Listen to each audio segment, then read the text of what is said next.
that was a little sample recording I did to showcase some of the ways that we can use sequencing in our improvisations.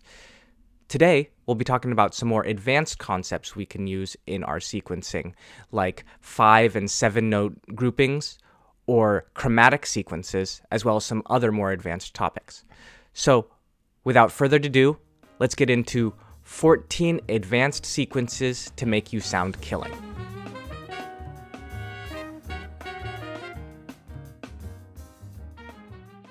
Our first pair of sequences in today's video are going to be making use of our total chromatic scale in combination with 3-note chromatic enclosures.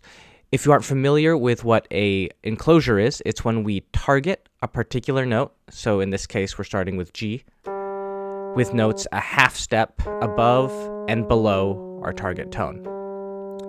Enclosures are a really important part of bebop improvising, as it's a great way to introduce more chromaticism into our improvisations while still being functional in our harmonies.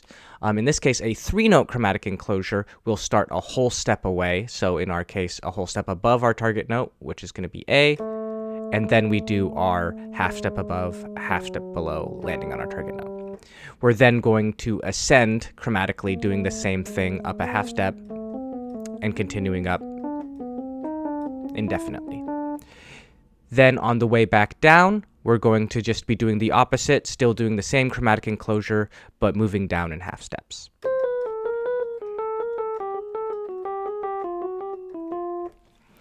This is a great exercise for a couple of different reasons. One, it's teaching us our chromatic enclosures to different notes, so then you can use this concept in other situations where it's a little bit more harmonically exact. Or we can also use it as is, as kind of a chromatic idea, so that we can inject more modern sounding chromaticism into our improvisations.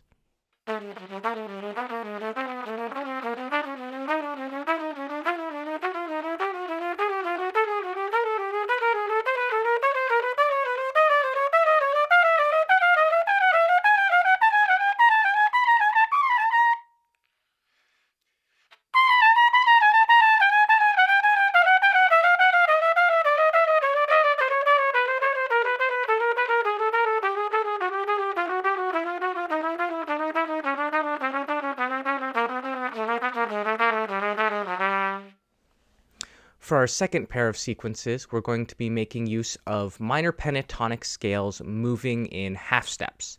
For each pentatonic scale, we're going to be making use of alternating skips and steps. So we'll start in our root, skip up, step down, skip up, step down, skip up, and then we're going to just change it up a little bit here then to set us up in our next key, up a half step, and so forth. On the way back down, we'll be essentially doing the opposite, where we're going to reverse where the skips and steps are. So instead of skipping up, we'll now be skipping down, stepping up, skipping down, stepping up, setting up our new key. This particular sequence is a great way to build familiarity with our pentatonic scales. As practicing in skips and steps is always a great way to build familiarity with any scale. But also, it's a great way for us to learn to move around our pentatonic scales. Instead of being stuck in one key, we can kind of move around to other key centers very rapidly.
For our next pair of sequences, we're going to be making use of 5-note groupings.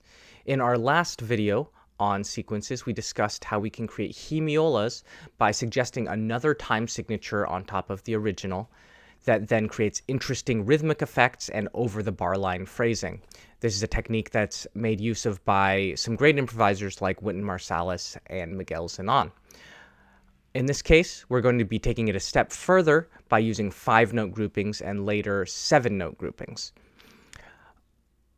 This particular pattern is going to be in harmonic minor, and it's going to be 1, 3, 2, 4, 6, which then we are going to do ascending in diatonic seconds.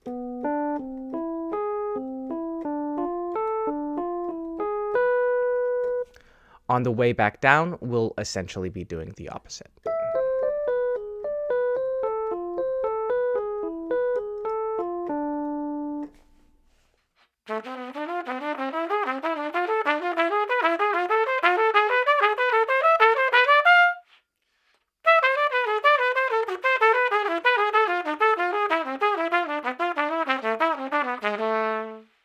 I hope you're enjoying this video on advanced sequences.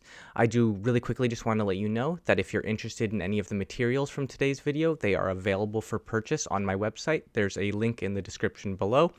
Also on my website, you can find a contact form if you're interested in private lessons, as well as many other PDFs on jazz improvisation from my other YouTube videos. Thanks.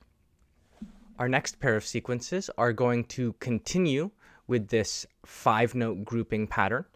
And in this case, we'll also be making use of a lower approach note to our first note of each phrase. So it'll be something like this, lower approach to our first note, and then we're going to go up in thirds, arpeggiating a 7th chord.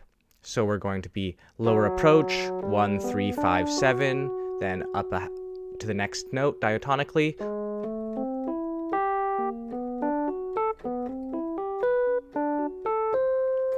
on the way back down, we'll essentially be doing the opposite, doing our approach to our 7, 5, 3, 1.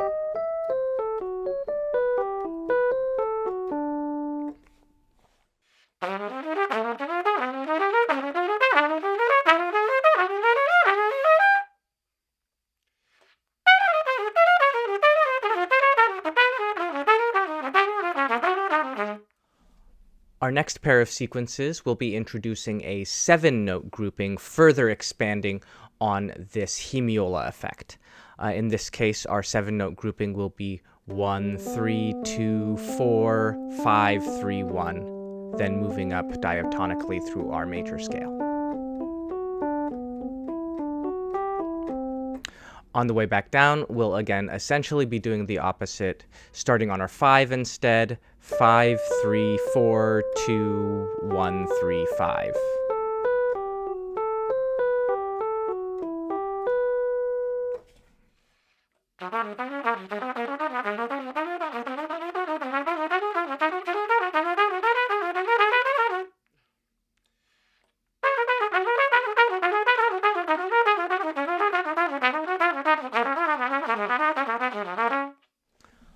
Our next pair of sequences are again going to be making use of 7-note groupings, and in this case we're going to be doing this in melodic minor, and we're also going to be incorporating a lower chromatic neighboring tone into our pattern.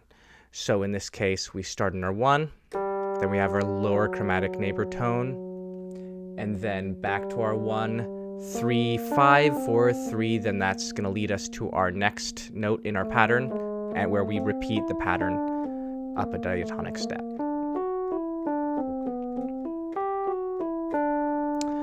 Again, our descending pattern is going to be very similar, but everything is going to be kind of inverted.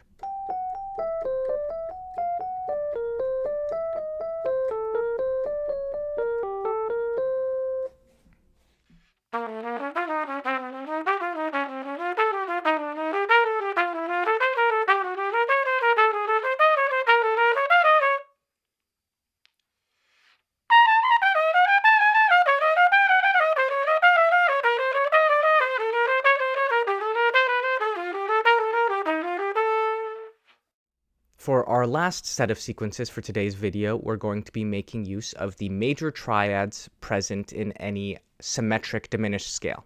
Something that's really interesting about our symmetric diminished scale is that within any of them, there are 4 major triads, all spaced minor thirds apart from each other. So in this first key, we have a D major triad, F, A flat, and B major triad.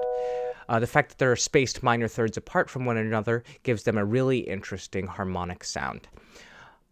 In our case, what we're going to be doing is voice leading these through on the way up, starting with the third of each triad, starting with our D triad on F with its third F sharp, arpeggiate up to the third of our B triad, D sharp, then repeating that pattern up a minor third with an F triad, D triad, A flat triad, F triad.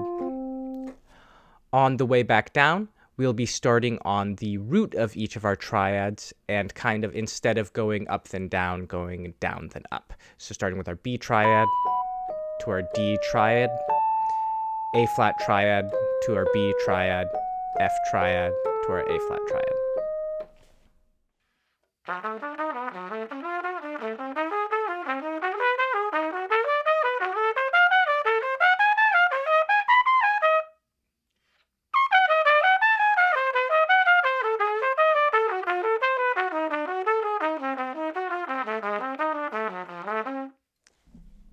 Thank you so much for watching this video on advanced sequences. I hope it gave you some new ideas about ways that you can practice your sequences that will introduce some more colorful harmonies and complex rhythms into your improvisations. I do want to let you know if you're interested in any of the materials from today's video, they are available for purchase on my website. The link is in the description below. Also, I want to mention that while this was my advanced video on sequences, really sequences can get incredibly deep, and if there's enough interest, I will definitely be making another sequences video in the future. Thank you very much, and happy practicing.